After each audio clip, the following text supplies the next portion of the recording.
দুনিয়ার একটা মেয়ে ও যদি কালার আর রং ছাড়া গ্রহণ না করে, তাহলে যেই আল্লাহ তোমাকে আমাকে অস্তিত্ব দিল, এক ফোঁটা পানির থেকে যুবক বানাইলো, আমাকে পুরুষ বানাইলো, আরেকজনকে নারী বানাইলো, তৃতীয় লিঙ্গ বানাইলো না, ওই আল্লাহ রং আর কালার ছাড়া আমাকে তোমাকে গ্রহণ করবে তো করবে কি করে? আমাকে গণতে হবে আমি কোনোটা দেখি নাই কিনা, এটা আমাকে গয়না বলতে হবে। তো আমার এক জায়গার কথা মনে উঠল,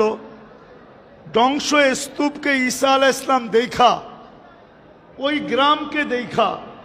ঈসা আলাইহিস সালাম জিজ্ঞাসা করছিলেন, লান আউদ ফি হায়াতিকা আবাদা, ও বাংলাদেশের মানুষ, হতে পারে তোমরা কাল সকালে আমাকে উঠতে নাও দেখতে পারো।